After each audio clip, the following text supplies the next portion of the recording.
video y estado. En el apartado de audio podemos silenciar los altavoces, ajustar el volumen y seleccionar el tipo de altavoz, es decir, si va a ser audio de PC o de laptop o van a ser micrófonos. En micrófono tenemos la opción de conectar audio o desconectar el audio. Ahorita es lo que estamos haciendo, silenciando nuestro micrófono. En la opción de video tenemos la opción de iniciar mi cámara web. En este caso, Beatriz, Israel y José, ¿pueden realizar la opción de compartir mi cámara web?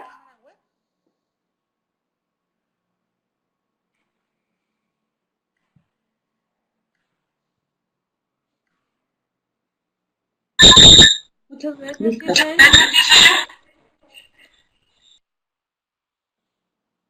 Ok, tenemos a Israel.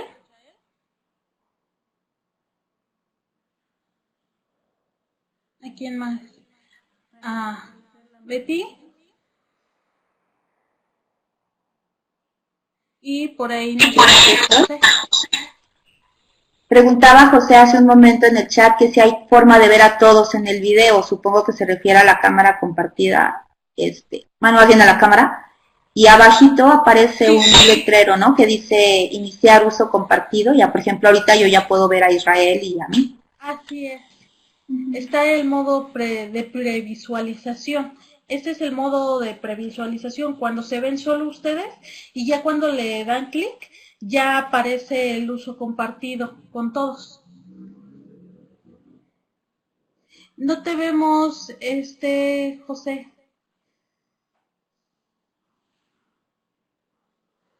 O sea, yo le pongo aquí donde viene la cámara a iniciar uso compartido. Ya, Justo. ya me ven. Perfecto. Ok. Entonces, yo se lo espero porque mi laptop ya no le funciona la webcam. En el caso de la doctora Sofía, ¿usted puede iniciar? Sí. Ahí estamos. Perfecto. Ok. Tenemos también las opciones de estado, de levantar la mano. Ahorita quien ha estado levantando la mano constantemente es José. Te agradezco mucho porque así es la dinámica como tenemos que llevar a cabo la videoconferencia, levantando la mano, ¿ok? Cuando vamos a participar. Lo recomendable es que silenciemos nuestro micrófono. Después, cuando queramos hablar, levantamos la mano y activamos nuevamente el micrófono. Ahora, ya vimos las opciones de video, que es la opción de previsualizar. Tenemos la opción de vista de cuadrícula, tira de película, pantalla completa e incluso tenemos la opción de detener. Si alguien quiere detener el video, adelante.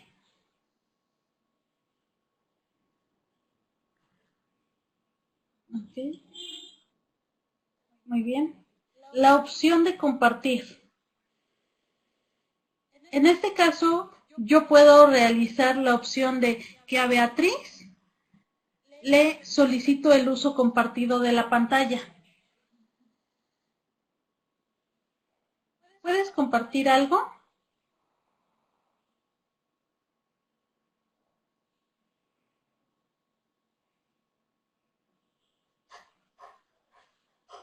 Ok, tenemos una Mac. Ahora, en la parte superior tenemos una pestañita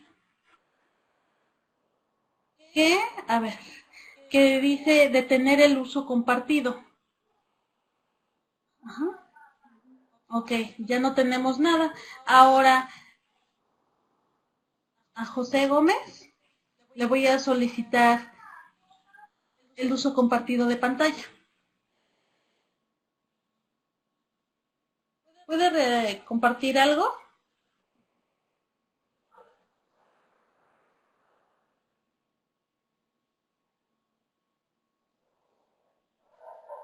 Muy bien. Tenemos Adobe Connect. Y ahora a Israel. ¿Puedes detener tu uso compartido?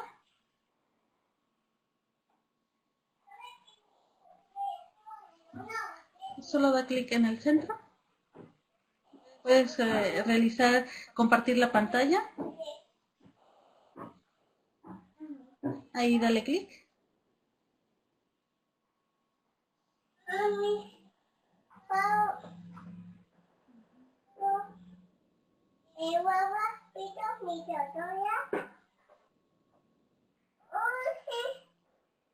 Muy bien. ¿A quién falta? Israel, ¿verdad? Ahora le voy a solicitar el uso compartido de la pantalla.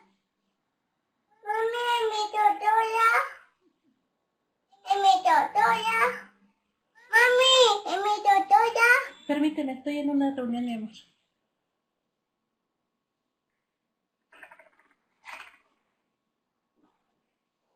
¿Ok? Estas son las opciones básicas de Adobe Connect. Es una herramienta muy fácil de usar, como ustedes lo pueden ver. Y los invitamos a que hagan uso constante de esta herramienta. Cualquier duda pueden escribirme a adriana.vega@uaq.mx.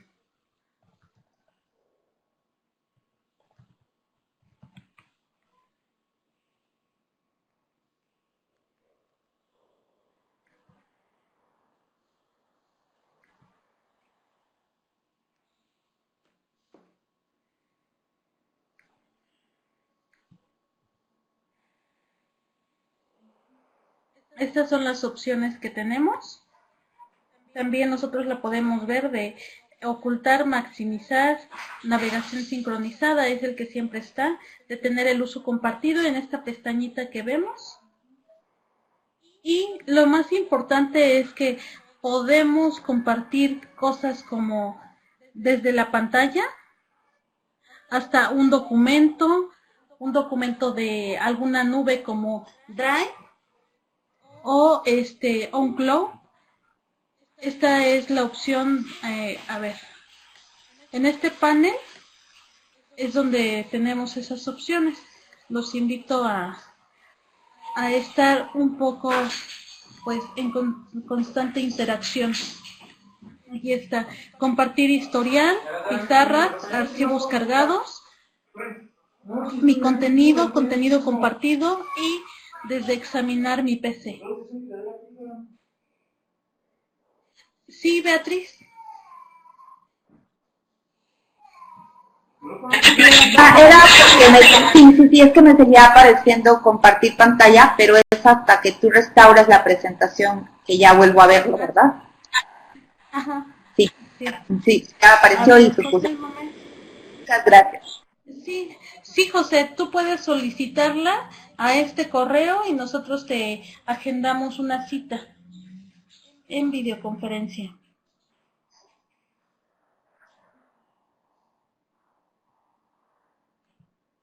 Ahora, ¿tienen alguna duda con respecto al uso? Yo, una duda. Mi pregunta era que si para compartir mi pantalla tú tienes que dar la autorización nada más o yo puedo hacerlo nada más porque quiero. En este caso existe la opción de convertirte en anfitrión o presentador.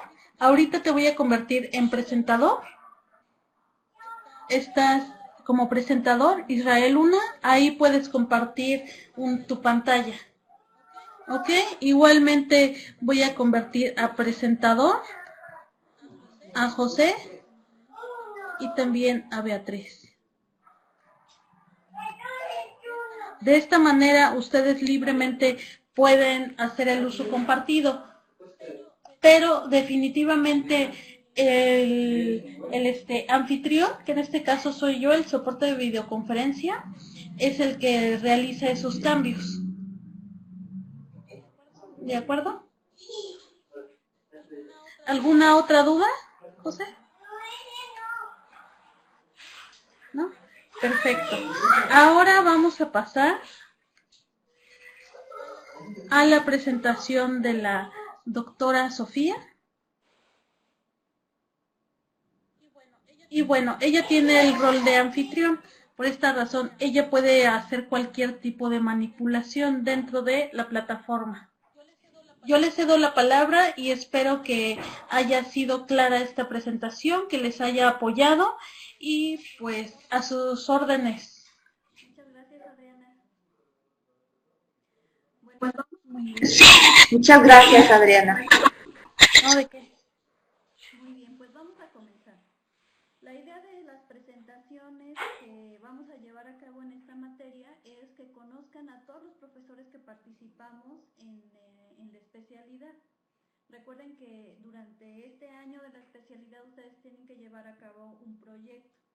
Entonces, para que nos conozcan, vean qué trabajamos y ustedes pueden hacer una propuesta. Al final de todas estas conferencias. Doctora, no se oye. ¿Ahí me escuchan?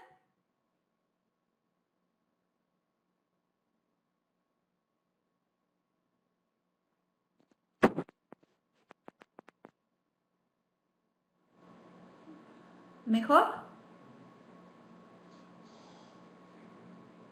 Ok. ¿Sí? ¿Todos me escuchan bien ya? Ok, perfecto. Es que le había bajado un poco al volumen del micrófono. Ok.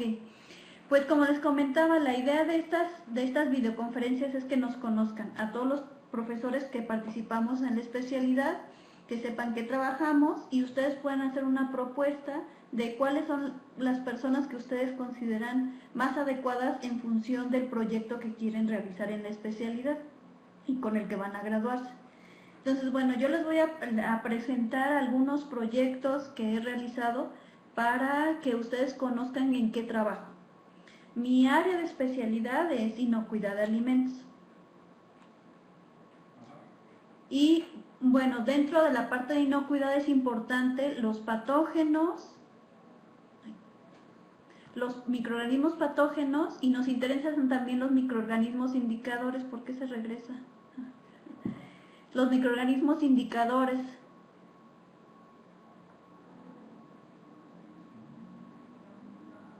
A ver si se mantiene.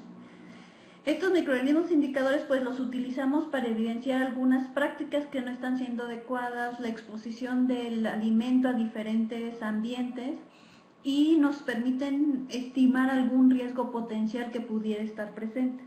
Sin embargo, el objetivo es conocer a los patógenos y evitar que lleguen al alimento. Entonces los microorganismos pueden llegar del ambiente, pueden llegar de los equipos, de las personas, etcétera, a los alimentos. Entonces nos interesa encontrar cómo los patógenos y los indicadores nos pueden describir o podemos descubrir con ellos qué es lo que está ocurriendo con ese alimento. Estos microorganismos no son los únicos que están en los alimentos. También hay microorganismos que son capaces de deteriorar el alimento, es decir, cambiar sus características sensoriales. Estos tres elementos o estos tres tipos de microorganismos es a los que yo me he enfocado en diferentes proyectos. Algunos patógenos como salmonela o listeria y algunos deterioradores de salchichas, por ejemplo, o de cerveza. Entonces, muchas de las factores, de las herramientas que se utilizan para estudiarlos se pueden aplicar tanto a patógenos como a deterioradores. Y nosotros hemos utilizado herramientas evidentemente de cultivo para tener las cepas aisladas y después poderlas conocer mejor, caracterizarlas, herramientas moleculares que nos permiten hacer detecciones más rápidas, conocer cuál es la información genética que los microorganismos tienen y por tanto saber cuáles son los que representan un riesgo más grande o qué tan diferentes son entre sí, si está asociado eso con la fuente de contaminación con la que venga, etc. Entonces usamos herramientas que se basan en cultivo, herramientas moleculares y también modelos matemáticos que nos permiten, una vez conociendo el comportamiento de los microorganismos, poder predecir qué es lo que sucede con ellos. Entonces, este es más o menos el marco en donde yo he trabajado mis proyectos. ¿Por qué se mueve? En el sentido de patógenos y deterioradores. Entonces, algunos ejemplos de deterioradores. Doctora, se mueve porque alguno de nosotros, es que hace rato yo le movía la presentación, pero entonces alguien le está moviendo. Entonces, les voy a pedir que no le muevan para ir adelantando la información y poco a poco lo vamos a ir describiendo. Si tienen dudas, levantan la mano y ya pueden hacer las preguntas o escriben en el chat. También es otra de las herramientas que podemos utilizar. ¿Okay? ¿Todos ven bien? ¿Están viendo la diapositiva de proyectos? Ok, muy bien. Entonces, algunos de los proyectos que he realizado se basan en la detección y caracterización de bacterias deterioradoras en salchichas. Los deterioradores tienen relevancia no desde el punto de vista de enfermar a los consumidores, sin embargo sí cambian las características sensoriales de los alimentos, su textura, su color, su sabor, su olor, y eso hace que ya no sean consumidos esos alimentos. Hay desprestigio de la marca, hay pérdidas económicas importantes para los productores y por tanto es un problema que también causa pérdidas y desprestigio de la marca. Y muchas veces los productores, este tipo de problemáticas son los que los llevan a buscar información, a hacer investigación, a acercarse a la universidad para hacer la solución de fondo de los problemas. Entonces, en una planta productora de salchichas, de embutidos, llevamos a cabo esta detección, encontramos cuáles fueron los equipos donde los microorganismos podían persistir por más tiempo, contaminar los alimentos y reducir la vida de anaquel de estos.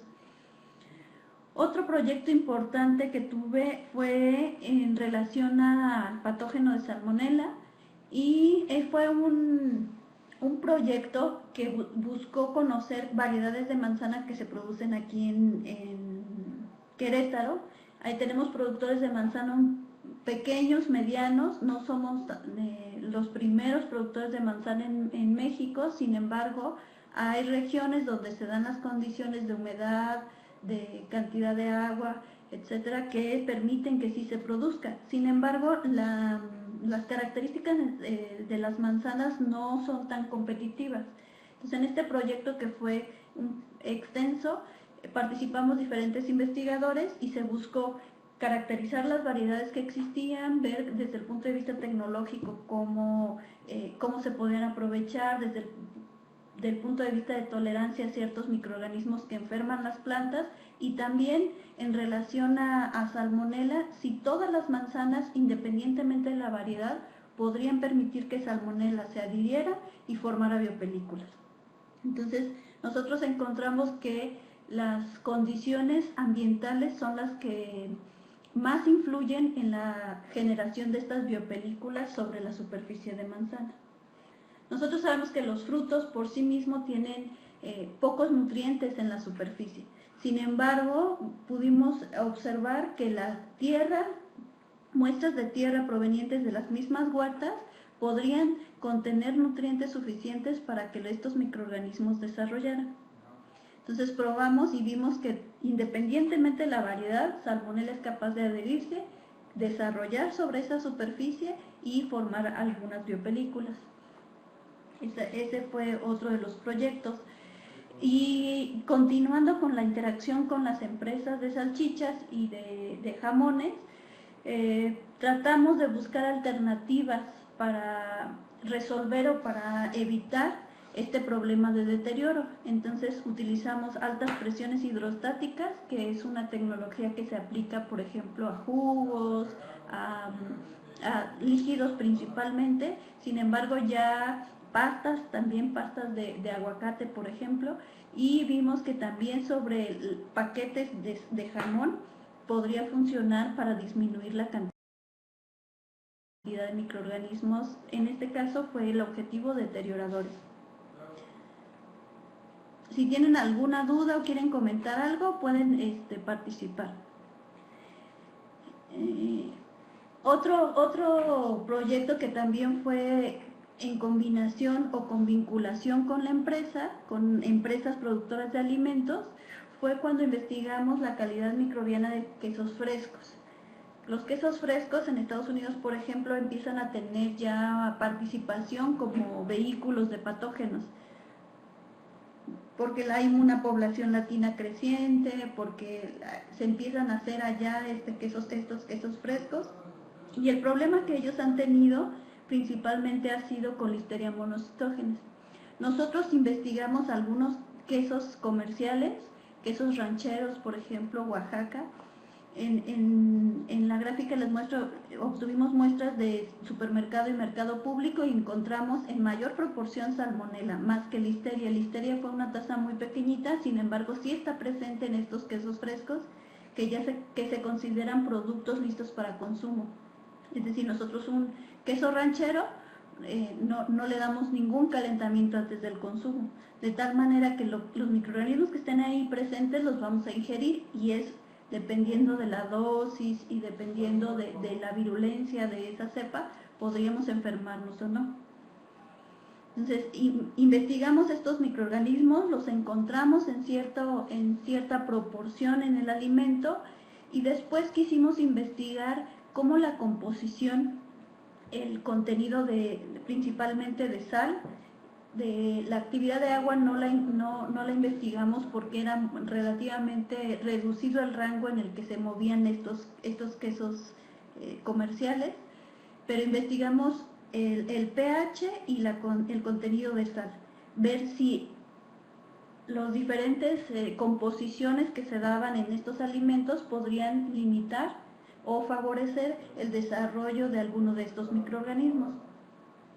Otra parte que originalmente no era la intención, pero que durante el estudio destacó, fue el contenido de bacterias lácticas. Dado que estos alimentos pueden contener bacterias lácticas, que muchas de ellas sobreviven a la pasteurización, finalmente esa población, que ya sabemos que tiene cierta capacidad antagónica con algunos microorganismos, también fue relevante. Y aquí les muestro una pequeña gráfica donde en la línea azul clara es el comportamiento de Listeria, en la línea oscura es lácticas, cómo desarrollaron las lácticas, y en la línea roja representa el contenido de ácido láctico.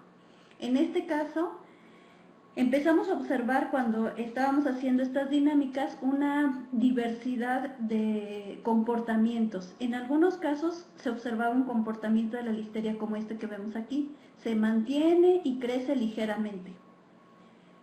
Sin embargo, vemos que la población de lácticas es alrededor de 7 logaritmos, no tiene una actividad de desarrollo, digamos, muy marcada, sino que se mantiene más o menos entre el mismo nivel, alrededor de los 8 logaritmos. Sin embargo, es una población muy grande con respecto al nivel que nosotros inoculamos de listeria. Dado que estas bacterias lácticas no estuvieron tan activas, el contenido de ácido láctico aumentó un poquito a lo largo del almacenamiento, de más o menos de 0.15 a 0.25%. Eso fue en una ocasión. La siguiente vez que llevamos a cabo el experimento, encontramos un comportamiento diferente. En este caso, listeria, que es la línea azul clarita, la tendencia no fue a desarrollar, sino se mantuvo más o menos en el mismo nivel y después de cierto tiempo tendió a morir. ¿Cuál fue la diferencia? Que en este caso no teníamos una población tan alta de las bacterias lácticas, es decir, todavía el alimento no estaba saturado de los microorganismos, y estos empezaron a desarrollar hasta llegar a los límites más o menos que se observaron en el otro experimento. Entonces, la actividad y la multiplicación de las bacterias lácticas, entonces sí hubo un cambio drástico en el ácido láctico. Pasó de 0.15 más o menos hasta 0.5%. Entonces, el desarrollo de las bacterias lácticas, obviamente con la generación de ácido láctico y seguramente de otras sustancias con efecto antimicrobiano, fueron las responsables de esta caída que observábamos de listeria. Y teníamos esos dos comportamientos contrastantes. el desarrollo o la sobrevivencia y la muerte, en función de esa característica que es a veces ignorada en los modelos matemáticos cuando se busca describir el comportamiento de los microorganismos. El uso de estos modelos matemáticos nos ayuda en el sentido de predecir. Nos pueden servir, por ejemplo, para diseñar un producto. ¿Qué pH debe tener? ¿Qué ácido láctico qué contenido de ácido láctico? ¿Qué contenido de sal? Para poder lograr generar un alimento inocuo, por ejemplo. Que la listeria no sea problema en ese alimento. Evidentemente, todo este comportamiento tiene que ir acompañado de buenas prácticas en la producción. Sin embargo, si el alimento, por su propia composición, inhibe el desarrollo, ya va a representar un riesgo menor que aquellos que propician el desarrollo o que permiten la sobrevivencia prolongada de los microorganismos. Y en relación al contenido de sal y del pH, probamos pH 5, 6 y 7. Estos niveles los seleccionamos en base a lo que observamos de los quesos comerciales. Es decir, de todos los quesos comerciales que obtuvimos de mercados y de supermercados, nosotros medimos actividad de agua, pH, acidez, y observamos los rangos en los que se encontraban de forma natural, digamos, estos parámetros. Y estos son los que elegimos porque fueron en los extremos fue 5 y 7 y el intermedio fue el 6, y probamos diferentes concentraciones de sal, el 1.5, 2.5 y 3.5%, que en todos estos valores se presentaron de forma, digamos, natural en los quesos que nosotros analizamos del mercado y del supermercado. Entonces pueden ver que Salmonella, que es la primera gráfica, Listeria y Láctica. Salmonella, nuevamente encontramos un comportamiento un tanto contrastante. Todos estos fueron en pH 5, que es donde más se limitó el desarrollo. Sin embargo, Salmonella tiene bien reconocida su tolerancia a la acidez, a ciertos niveles de acidez, más que Listeria monocitógenas, y podemos ver que aún a pH 5, en las condiciones de 1.5 y de 2.5% de sal, Salmonella es capaz de desarrollar. Cuando conjuntamos factores, es decir, bajamos el pH, teníamos el pH de 5 y 3.5 de sal, entonces ya se genera un panorama, un reto mucho más grande para Salmonella, y entonces ahí sí logramos inhibir su desarrollo, incluso irlo inactivando a lo largo del tiempo. Entonces esta conjunción de factores la van a ver cada vez más, o lo observamos cada vez más cuando queremos hacer un control mucho más seguro, más estricto de los microorganismos patógenos en alimentos. Generalmente los productores quieren una solución mágica, en el sentido, ¿qué le pongo para que ya no tenga problema? ¿Qué le pongo para que dure 6 semanas en el comercio y no tenga problemas de rechazos, ni de enfermar a nadie y demás? Entonces, un solo factor, el mover un solo factor, agregar un conservador, aplicar un tratamiento, a veces no es suficiente. Cada vez más se habla de las barreras múltiples, es decir, puede ser que le doy un tratamiento térmico pero no tan agresivo para evitar cambios sensoriales, pero lo acompaño de un conservador, o le bajo el pH, le agrego una bacteria láctica, una serie de cambios que se pueden conjuntar para lograr el objetivo que se busca en relación con la inocuidad y con la frescura. Podemos ver que el Listeria monocitógenes a pH 5, independientemente del contenido de sal, pues no fue capaz de desarrollar, más bien la tendencia es a morir. Y que las lácticas, que sabemos que son fermentadoras, que también son mucho más tolerantes a la acidez que cualquiera de los patógenos, pues en esa condición pueden tener una actividad de desarrollo. Y la sal no es, al menos a esos niveles, no representa un problema mayor. Si acaso al nivel más alto, pueden ver que la línea roja siempre está por abajo de las otras dos líneas, aunque la diferencia no es tan marcada. Entonces, bueno, este proyecto nos permitió observar esto, cómo conjuntando estos factores podemos lograr el control de los microorganismos. Evidentemente lo ideal es que no estén presentes en el alimento.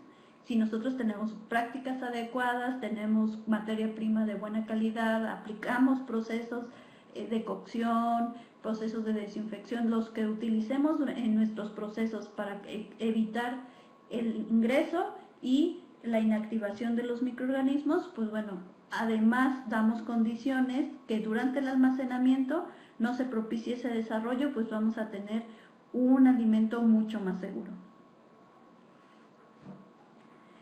Y también en los últimos años he estado trabajando con bacterias lácticas, después de haberlas trabajado como deterioradores, también investigamos y aislamos algunas bacterias lácticas de vino.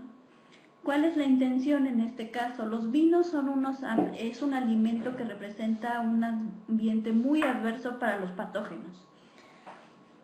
El contenido de alcohol, el pH, la cantidad de levaduras y de lácticas que pueden estar. ¿Qué tipo de problemas puede tener el vino? Más bien es producción que haya toxinas, que haya desarrollo de hongos en las uvas y ahí se genere la formación de toxinas, aminas biogénicas que justamente son generadas por bacterias lácticas. Que estas sustancias sí son tóxicas para los humanos. Y también son relevantes estas lácticas en los vinos, por ejemplo, porque consumen un tipo de ácidos, llevan a cabo una fermentación que es posterior a la fermentación alcohólica, que se llama fermentación maloláctica, consumen cierto tipo de ácidos, el ácido málico, y lo convierte en ácido láctico, con lo que disminuye la acidez, la percepción que tenemos de acidez de ese vino. Entonces ayudan a mejorar las características sensoriales de los vinos. Entonces en un proyecto que tuvimos aislamos de diferentes ambientes de vinificación bacterias lácticas que pudieran tener este beneficio para el vino y las características sensoriales. Y en el caso de la cerveza, las bacterias lácticas son deterioradoras, es decir, son tolerantes a cierto nivel de alcohol, son tolerantes a la acidez y algunas, aunque tengan un desarrollo muy discreto, sí pueden tener una actividad suficiente como para cambiar sabores, olores, desarrollar turbidez, y con esto se afecta la calidad por sí misma de la cerveza. Y bueno, recientemente, ya que teníamos esas cepas aisladas de cerveza, pues estamos viendo de estas cuáles son las que, si algunas de estas son capaces de generar aminas biogénicas, que estas sí, como les comentaba, son compuestos que causan enfermedad, algo similar como a una alergia, pero pueden, dependiendo del individuo, pueden generar algunos problemas cardíacos, de respiración, como un shock, de alguna forma similar al que se da cuando alguien es muy alérgico a ciertas sustancias. Entonces, este tipo de microorganismos pueden estar presentes, pueden tener actividad y generar esto en el alimento. Y bueno, lo último en donde hemos trabajado estamos volteando a ver a los virus.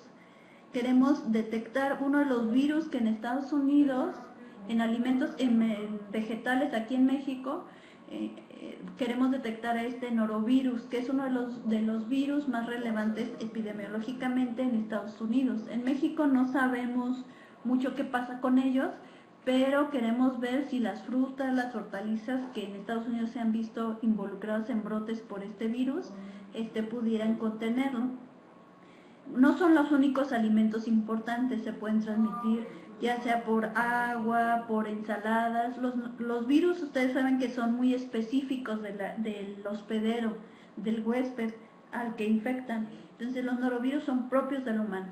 Entonces en alimentos donde hay mucha manipulación por parte de los trabajadores pueden llegar a contaminarse. En el caso, por ejemplo, han causado brotes por sándwiches, ensaladas. En los vegetales, ¿cómo llegan? Pues generalmente a través durante la cosecha, cuando hay el contacto con los trabajadores, o a través de aguas negras que provienen finalmente de humanos. Entonces nosotros en este proyecto en particular estamos trabajando en ese sentido de ver si están presentes Y una vez que podemos evidenciar que sí están, poder caracterizarlos y ver qué tan diferentes son con respecto a los virus que se han encontrado en otros países, por ejemplo. Este virus llega en ciertos periodos que se han estudiado en Estados Unidos, llega a ser incluso más común o más frecuente que Salmonella, genera más casos. Entonces pensamos que en México también pudiera ser un problema y estamos justamente en eso, buscándolo en diferentes alimentos. Y me parece que ya, eso es lo que quería platicar con ustedes, compartirlo, y no sé si tengan dudas, comentarios, preguntas.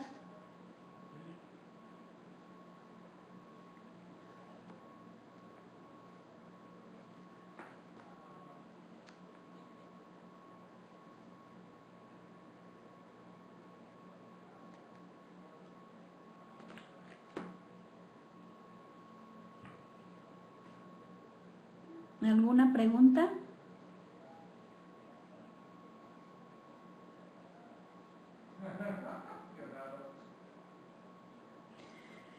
Sí, podría buscarse algo similar a lo que nosotros hicimos con queso, pudiera tener sentido. Hay muchas cosas todavía que en carne no se conocen bien, se siguen buscando alternativas, por ejemplo, para inactivar microorganismos que llegan ahí, ver si los indicadores son apropiados para poder identificar alguna práctica inadecuada. Se puede ver si el deterioro, por ejemplo, recientemente se ha tenido interés en qué tanto los patógenos tienen que ver con los deterioradores. Por ejemplo, en carne cruda, Salmonella se ha evidenciado que no puede crecer. Sin embargo, cuando está presente y activa una bacteria que se llama Pseudomonas, que es deterioradora de carne, suele promover el desarrollo de Salmonella, porque la Pseudomonas, que tiene un montón de proteasas, genera las proteasas, empieza a degradar, estas proteasas empiezan a desnaturalizar y a cortar las proteínas, y se empiezan a generar péptidos pequeños, aminoácidos libres, que eso sí puede utilizar Salmonella y entonces crece. Entonces también esa sería interesante conocer la interacción entre patógenos y deterioradores. Si en una carne que se va deteriorando es más probable que desarrolle el microorganismo. También se pueden evaluar prácticas en la obtención.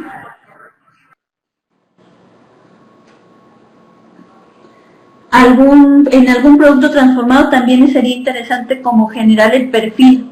Es decir, en nuestro país sabemos que las normas luego están muy limitadas en el sentido de ¿cuál es mi referencia? Pues lo que me pide el cliente, los estándares que me está exigiendo quien me va a comprar. Y si es el consumidor directo, pues busco una norma que sea lo más cercana, y a veces no siempre se ajusta a lo que yo realmente estoy haciendo en los productos cárnicos, por ejemplo. Entonces también sería interesante, si es un producto nuevo, saber cuál es el perfil microbiano que debe de tener para considerarlo seguro, incluso para proponer estándares que pudieran ser incluidos en alguna norma, o que sean estándares internos en la producción específica de ese alimento. Entonces sí hay como muchas posibilidades, sobre todo si es una carne de una naturaleza diferente. Por ejemplo, en este caso que José trabaja con carne de conejo, pues hay muchísima información de carne de cerdo, de carne de res, pero finalmente estas fuentes alternativas de proteína, pues también tenemos que conocerlas y ver, por ejemplo, ¿son los mismos agentes deterioradores? ¿Podrían crecer ahí los patógenos? Finalmente son tejidos, aunque todos son tejidos animales, pues serán diferentes tal vez la estructura, el tipo de proteínas, etcétera.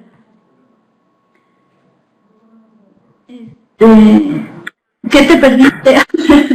¿O hasta dónde escuchaste, José? No, ya escuché. Lo que entendí es que, por ejemplo, pues como usted bien dice, la carne de conejo no es bien conocida en sus aspectos de... Bueno, y sobre todo yo creo acá en México, ¿no? A lo mejor en Europa sí hay marcas, Pero, por ejemplo, ¿todo tiene que involucrar la parte de microorganismos o puede evaluar? Es que, por ejemplo, yo tengo miedo de desarrollar algo en carne de conejo y Ajá. que por los tiempos de la especialidad no alcance, de aquí a que aprendo las técnicas, de aquí a que hago eso, por los tiempos no me dé chance de terminarlo. Ok, pues la idea es que esté asociado con un problema de inocuidad, pero eso no implica que tengas que detectar, por ejemplo, todos los microorganismos patógenos o muchos indicadores, puede ser uno o dos indicadores y asociarlo con las características de calidad que a ti te interesan. O Bueno. estar enfocado a diagnóstico en tu proceso, ver cómo cambia a cierto grupo microbiano a lo largo del proceso y ver dónde te está aportando microorganismos, dónde estás inactivando, si realmente inactivas con las acciones o las prácticas que tú tienes, los tratamientos, lo que tú supones que va a controlar. Podría ser también en ese sentido que es relativamente más corto, más allá de caracterizar el alimento como tal. Y por ejemplo, puede ser hacer, no sé, raspados de la carne o cultivos, no sé cómo se llama, y ver qué tipo de microorganismos crecen.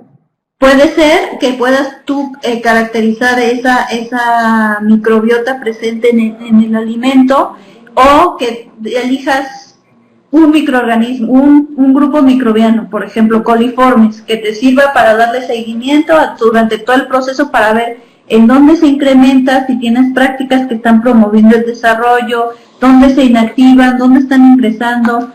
Podría ser algo como de seguimiento en el proceso también. Pero como hay tanta vacío de información, yo creo que cualquiera de las opciones, ya sea caracterizar microbiota, ver el proceso, darle seguimiento a un grupo microbiano, con eso podría funcionar. Okay. Pero sí, lo importante es que sí esté relacionado pues con inocuidad. Ajá, ok. ¿Alguna otra pregunta?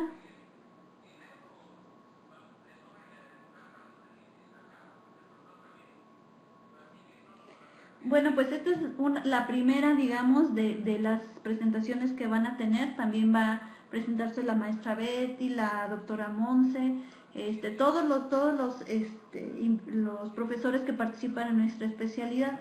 Algunos de ellos nos pidieron que pasáramos un video en relación a las líneas de investigación que ellos cultivan. Entonces pueden ver que cada semana van a tener videoconferencia acompañada con algún video o dos videos o solamente una videoconferencia. La idea es que en pocas semanas los puedan interaccionar con todos y puedan ustedes proponer 3 personas que podrían ser sus directores de su trabajo.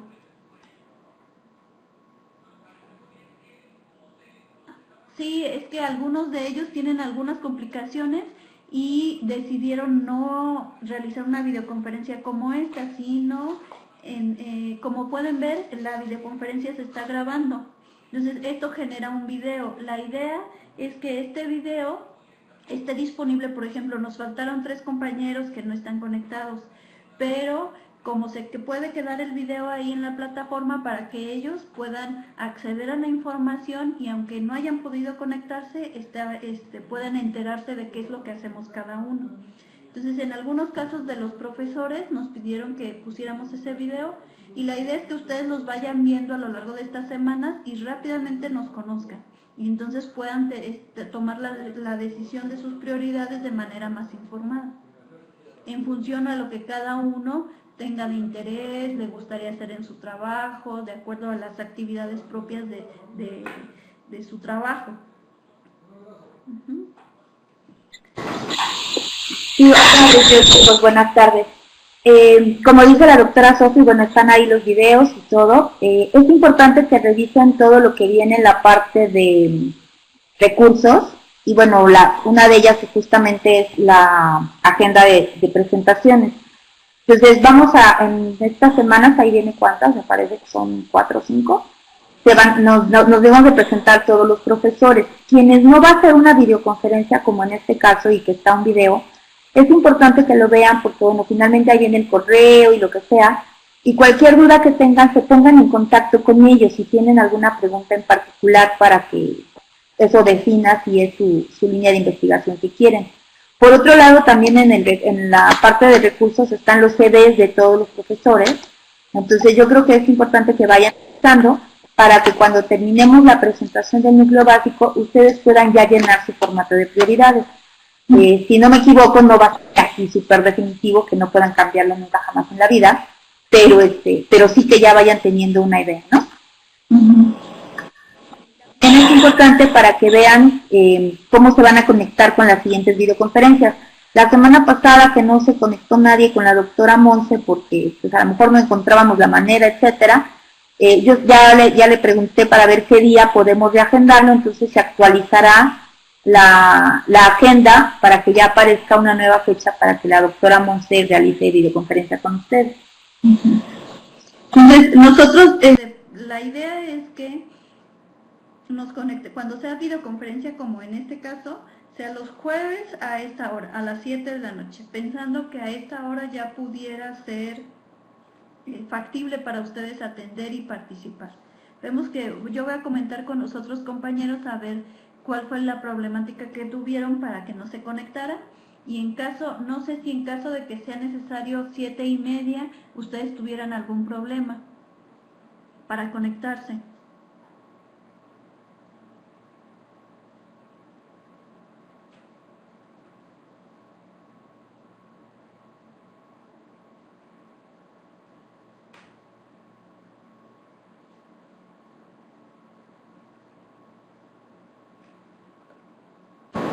Doctora, ¿a las 3:30 qué día? ¿Perdón?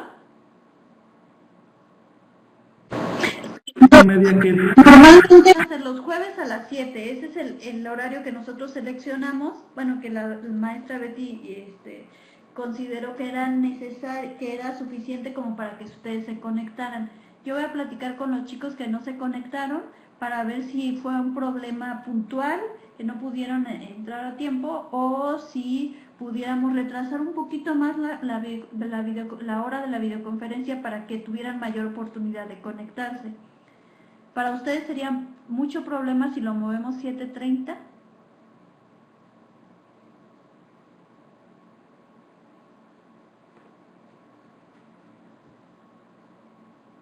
Ok. Pues bueno, entonces, ok, muy bien. Pues entonces vamos a seguir avanzando en las diferentes semanas que siguen con los diferentes profesores, y ya si hubiera un cambio en particular, pues les avisamos. De preferencia a las 7, ok, perfecto. Muy bien.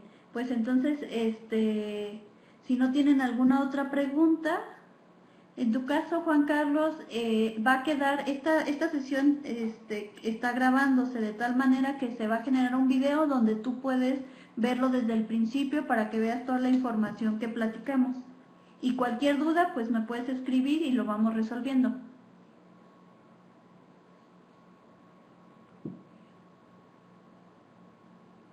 Pues mucho éxito a todos en la especialidad, y cualquier detalle que tengan, estamos en contacto para resolverlo y para apoyarlos. Hasta luego.